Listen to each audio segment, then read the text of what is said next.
My name is Darren Gertis. I am a professor who's been tracking what's been going on in the war since about day 85 on video, and much sooner than that. I was starting in the early days in March following it, and I put out plenty of videos covering what has happened day by day. It's day 235. Here's what's going on today, and I'm going to start with the military, and then I'm going to move to more political. I'll do a quick little lightning round with a few articles that I'm not going to really spend a lot of time on before I get to fun with Russian state media. And I am going to show you a meme that is one of my top favorite memes. It's not the top favorite meme, but it's up there. Okay, so we're going to start with the British intelligence update, and here they were talking about how Russia has probably fired more than 80 cruise missiles into Ukraine, and that was on Monday, October 10th. And since then, they've been doing about half that almost every day. Today, I didn't hear about a lot of it. It's been tapering off over the week.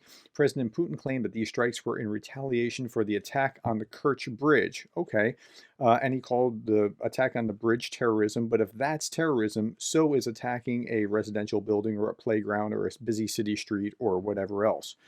Russia's defense industry is probably incapable of producing advanced munitions at the rate that they're being expended, and they're being fired at like residential populations instead of other military, which is really kind of a squirrely thing to do if you're starting to run low.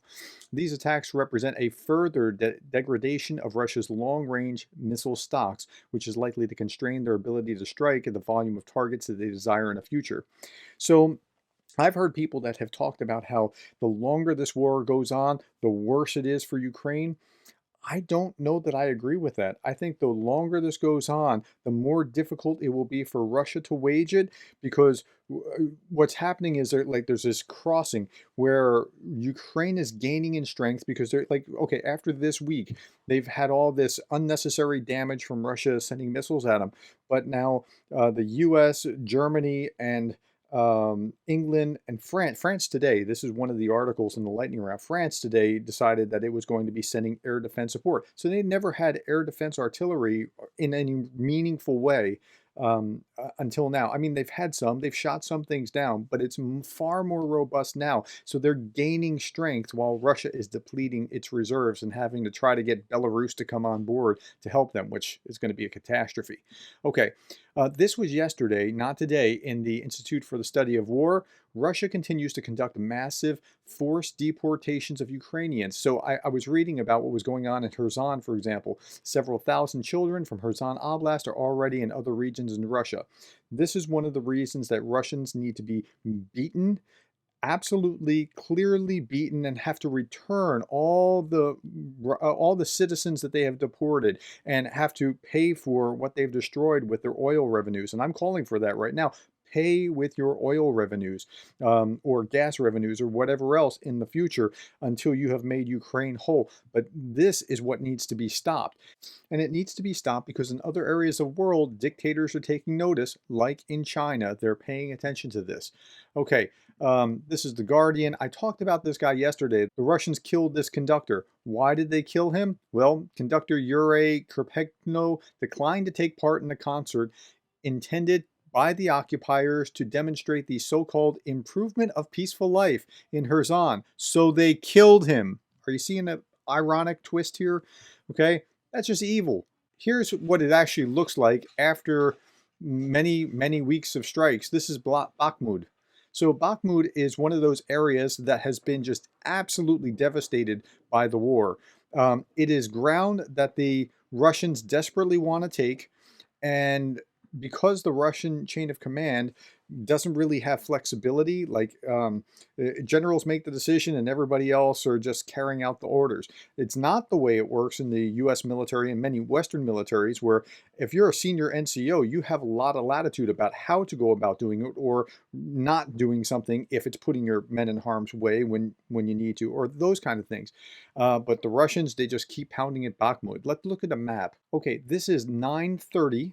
This is where we were just before Putin took over those four oblasts. Now, the movement will take place significantly around Lyman and moving eastward. Watch that as I move the clock forward. It's pretty amazing, right? Now we're going to do this again with a close-up view of Bakhmut.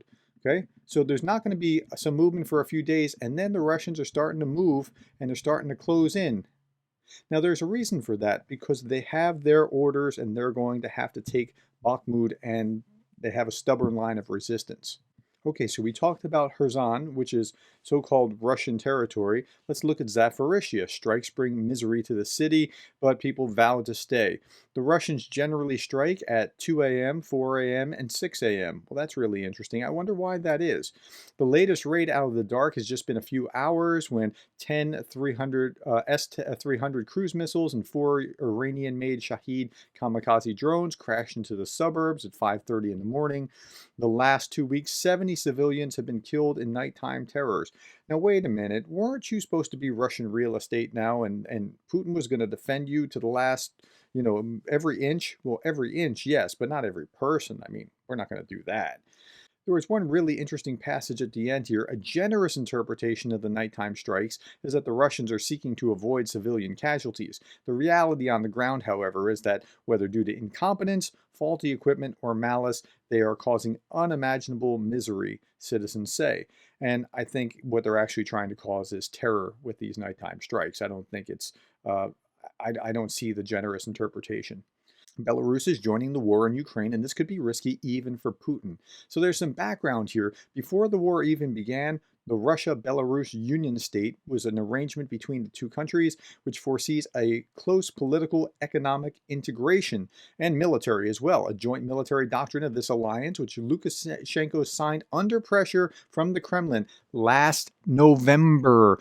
There was a reason why this was done last November. It's because Putin knew what he was going towards, and he was trying to make sure he had his ducks lined up, at least as far as the backup plan.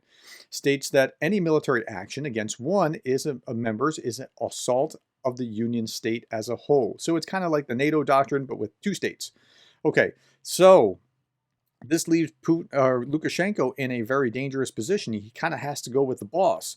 Currently, the Belarusian army has 65,000 troops, about 20,000 of those who support staff and cadets. That means about 45,000 regular forces, and their combat readiness, I would guess, is probably something like the strength. The whole army has probably got the strength of about 20,000 men.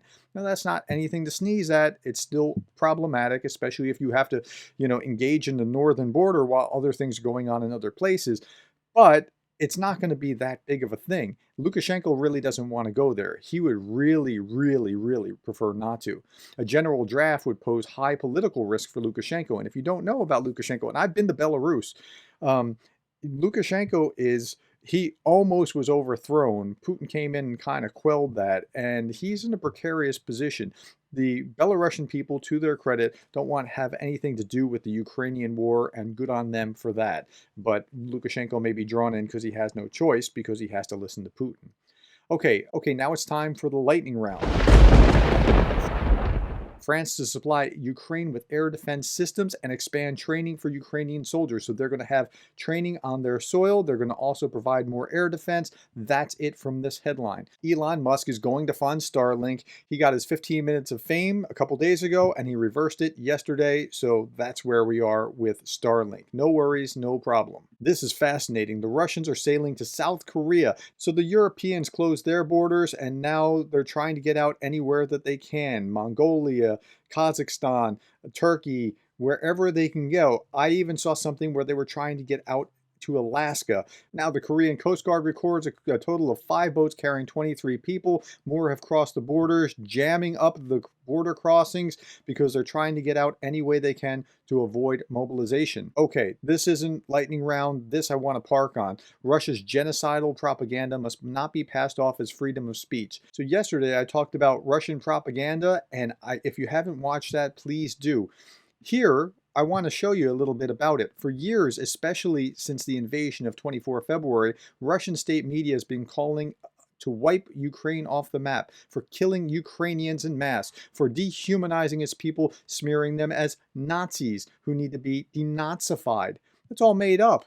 That's propaganda. The author continues, how Russia uses propaganda in its military operations and domestic politics is like this. Russian military theory sees information operations as integral to military operations. Now, I've said in this channel, there's a military war, there's a political war, there's a propaganda war, there's an economic war, and it's all in tandem. The Russians understand that, and that's how they think. Russian state media managers even received military medals for their role during the annexation of Crimea in 2014. Think about that. And rather than just nasty words on broadcast TV or radio or TV, information operations are now continued in tightly controlled digital campaigns online. So we're talking about troll farms and online propaganda. You are the answer to Russian propaganda, and you're understanding it far more than the average person. Now it's time for fun with Russian state media. We were just talking about propaganda, and here's how propaganda works. Now, if you have watched yesterday's video on propaganda, you'll see this very clearly. Poland launched a new gas pipeline that would transport gas from Norway through Denmark and the Baltic Sea. What a coincidence. Now, what do you notice about that? There's a fact here, and then after that fact, what do we see? Something that would make you wonder about it. It would seem that the explosions of the gas pipeline and the launch of the new pipeline are not related to each other. It could be true indeed. Notice how they're raising a question. The tweet from Poland's former Minister of Defense, in which he warmly and sincerely thanked the United States in a caption of the pic of the Nord Stream explosion, cannot but raise doubts, again raising the question. Moreover, Poland has always been negative about Nord Stream 1 and strongly opposed the construction of Nord Stream 2. This is a fact, and here is the fact in quotes. But what are you getting from this? It's raising this idea, maybe Poland was behind it. So this is propaganda. You can see it very clearly once you know how to look for it. Okay, here's another one. Now, this isn't propaganda, but think about how you could twist this into propaganda if you wanted to. This was from a week ago, 11/10/22. A judge of the Moscow Arbitration Court, Sergei Maslov, was killed in the attack on the Crimean Bridge. Now, if you were going to create a propaganda piece, you could twist this very easily. Maybe Ukraine wasn't behind it. Maybe there was somebody in Russia who wanted to knock off the judge. So that's how this kind of thing could work. I'm not saying it is. They didn't do that in this piece. I'm being upfront about that. That's not what they were saying. They were just reporting that particular fact, but that's what it would do. Okay, here we go. Xi makes a Taiwan pledge. China's President Xi delivered a lengthy speech at the opening of the 20th National Congress of the Communist Party. And what did he say? So he said, we will continue to strive for peaceful reunification with the greatest sincerity and the utmost effort, but we will never promise to renounce the use of force, and we reserve the option of taking all measures necessary. So he's sounding very much like Putin. And Zelensky was absolutely right. The battlefield in Ukraine prevents the battlefield from spreading to Europe. And in his context, he's talking about, say, Moldova or something along those lines, and to the world. And this is what he means.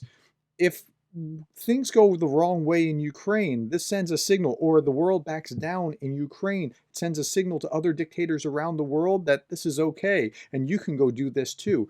So the battle for Ukraine, Zelensky's right, is really a proxy battle for the rest of the world. And how we handle this is really what's going to make the difference. So this is important, if not for Ukraine, if at least for the rest of the world. And if you have some foresight, you can see it. Last thing I want to show you is one of my, it's not a meme, but one of my favorite pictures that I just saw recently.